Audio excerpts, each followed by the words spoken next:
Hello everyone, my name is Early and here I would like to present a topic about language and cultural awareness and how it should be taught in the classroom. Well, we will start with the introduction and later it will be closed with the conclusion and reference. Before that, I have a question for you. What was your reason to learn English?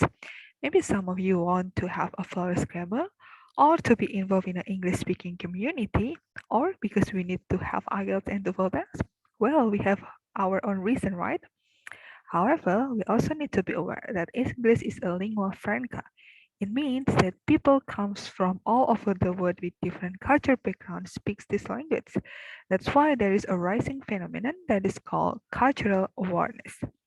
Before I talk further about cultural awareness, I would like to highlight how language and culture relate to each other. Language is derived from the culture, so that's why they have a really tight bond. For example, one word in one language might have different connotation in another culture, like the word dog. In one culture, it has positive connotation, but in another culture, it might have the opposite.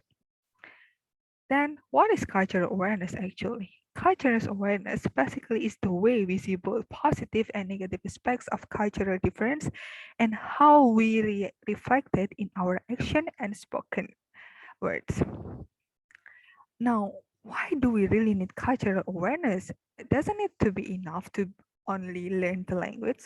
Now, take a look at this demography of Australian map. As you can see here, so many people come from different country, come here to live together. So that's why, since we are in Australia, we have a really high chance to be involved in the intercultural communication. Then what can the cultural awareness do if we want to be involved in the intercultural communication? As you can see, cultural difference and cross-cultural communication are the two different things, and the cultural awareness it acts like the bridge between the two of them. So that's why later the communication can be well achieved and the intention can be well delivered. However, if there is no cultural awareness, the result will be different because we might say something inappropriate even though it's only a joke that might hurt other feeling also sounding offensive or might raise some misunderstanding. Now, for example, take a look at this picture. Oh, you lucky dog. Maybe it seems like a normal phrase, but now let's see from different perspective. I don't come from China, but if I say this to my Chinese friends when we are communicating in English, it might sound offensive because in China, this phrase means that I refer to them as the inferior ones. Okay, I don't want to raise misunderstanding, right? So that's why we need to teach cultural awareness in the language classroom. But how do we teach it? Because there's so many cultural aspects out there. Well, the teacher only need to think about these four frameworks when they are teaching the language and also inserting the cultural understanding. The first framework is the convention. It's basically how to teach them understand and recognize how people in other cultures behave in common situation. It can be reflected in the teaching activity and also teaching material. And the second one is that conditioning, having them interpret how others people behavior without any judgment. And the third one is connotation. Basically, it teaches the student when you are speaking the language and when others speaks to you, do not only focus on the surface meaning, but also on the pragmatic meaning or in-depth meaning. And the last one is that the comprehension.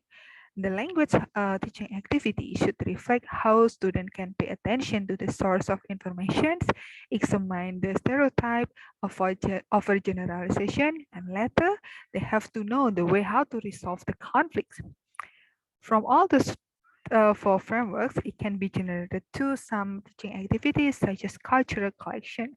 For example, when we want to learn about vocabulary about Halloween party, we do not only need to learn about the vocabulary, but maybe we can have like a small Halloween party. And the second one is the web quest. Maybe the teacher can has students to gather information about another culture and then they have to share it in English so that they can communicate in English also and moreover than that they can also learn about the culture. And the last one is the role play. Here, the student can act as someone come from culture A and someone come from the culture B. So that's why while they're communicating, while using English in the English language classroom, they also think that, oh, I come from this particular culture, so that I should not talk about this and this. And later, that the student will think, oh, that's where how I need to do to prevent some misunderstanding. And last one is that the conclusion is that in this globalization era, it is better to have the quality of cultural awareness, because you can see before, if I say something that sounds normal in my language, it might be offensive to others. And the last one is that learning language is not only about vocabulary, grammar, but also the cultural, because we use the language to communicate to others. That's all my presentation. We need to respect each other. Thank you.